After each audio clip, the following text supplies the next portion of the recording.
Hai guys, welcome back. Kembali lagi bersama saya di YouTube You. Oke guys, aku mau membacakan cerita. Ini ada yang mengirim cerita. Kayaknya ini tuh seru banget ceritanya guys. Tak bacakan ya. Halo Min, saya mau curhat tentang perasaan saya saat ini dan meminta saran dari admin dan para reader semuanya. Sebelumnya, perkenalkan saya seorang wanita berusia 26 tahun. Saat ini saya sedang kebingungan dengan perasaan saya sendiri karena nanti saya habis lebaran saya akan menikah dengan seseorang yang sangat baik akhlaknya. Yang saya temui 3 tahun yang lalu saat saya dan dia sempat satu kerjaan tetapi hanya 3 bulan saja. Karena waktu itu bertepatan dengan lebaran, saya memutuskan untuk resign dan merantau ke kota Jogja. Singkat cerita, kami menjalani kehidupan masing-masing. Dia dengan hidupnya, begitupun saya dengan kehidupan saya. Kami tidak pernah berpacaran, cuma sebatas teman. Tapi selama berjalan, dia sering menanyakan kabar paling tidaknya sebulan sekali. Sebenarnya saya menyadari kalau dia tertarik kepada saya, tapi anehnya dia tidak pernah menyatakan perasaannya hingga tiba saatnya saya mengenal orang baru dan pacaran. Dia pun menjauh tepat di 1 tahun saya pacaran sampai berakhir diselingkuhin oleh pacar saya dengan seorang janda. Intinya saya ditikung janda beranak 2 Min. Padahal saya dan pacar saya itu berencana akan menikah saya habis lebaran nanti. Malah Tuhan menunjukkan kebusukannya.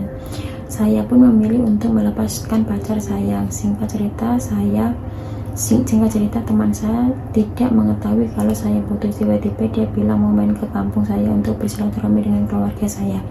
Oh iya, jadi kami itu berasal dari suatu provinsi, sebut saja provinsi B. Dia tidak tinggal di pusat kota B, sedangkan saya asli orang kabupaten di provinsi yang sama. Jadi posisi kami selama 3 tahun ini berjauhan dan hanya kontak lewat WA saja. Lanjut lagi ke cerita. Jadi dia ingin ke rumah saya menemui orang tua saya. Kebetulan adik saya sedang merantau di pusat kota B, sehingga dia ke rumah saya bersama adik saya sebagai penunjuk jalan. Singkat cerita, dia langsung bilang ke bapakku mau melamar saya. Ke aku sing wadok guys. Di pusat jika diperkenalkan saya habis lebaran nanti membawa orang tuanya jika saya sudah pulang kampung.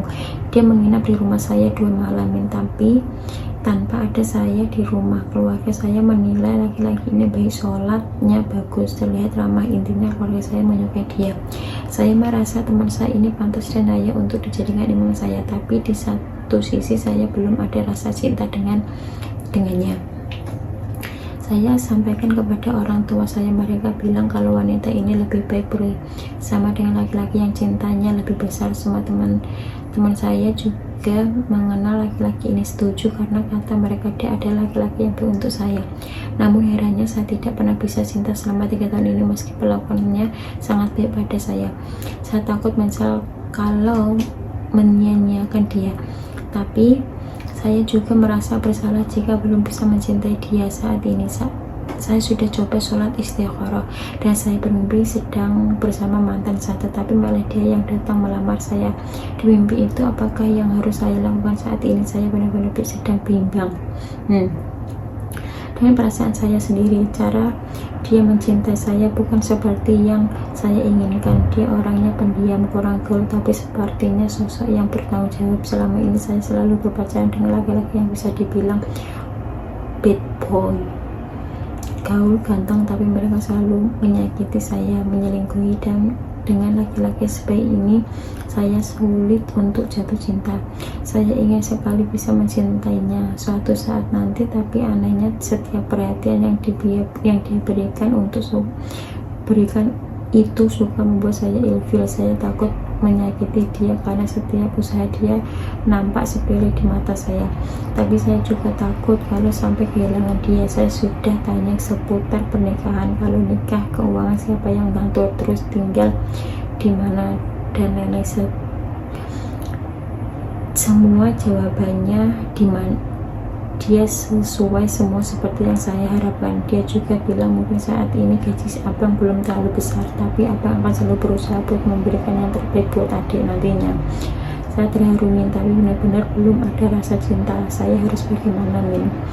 Siapapun tetapi cuma di tahap PDKT, tapi tak pernah cocok. Saya tanya lantas kenapa memilih saya. Dia bilang entahlah, tapi yang pasti dia selalu membutuhkan proses untuk bisa jatuh cinta dengan orang.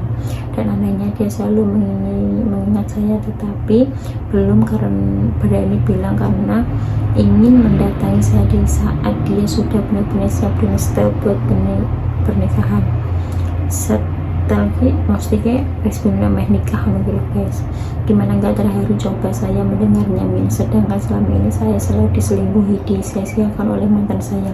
Saya sampai berpikir apakah ini balasan atas ketulusan saya selama ini, apakah rencana Tuhan memang jauh lebih indah. Walaupun saya belum menyukai orangnya yang benar-benar bimbang dengan diri saya sendiri, saya sudah tahu jawabannya kalau dia baik dan hati kecil saya, tapi saya juga nggak bisa tutup mata kalau perasaan saya belum ada untuknya. Kalau guys, nah kayak gitu ya guys ya, tapi memang pilihan Tuhan tuh lebih baik, jadi ikuti kata hati kecil kamu. Oke, aku mau mandi.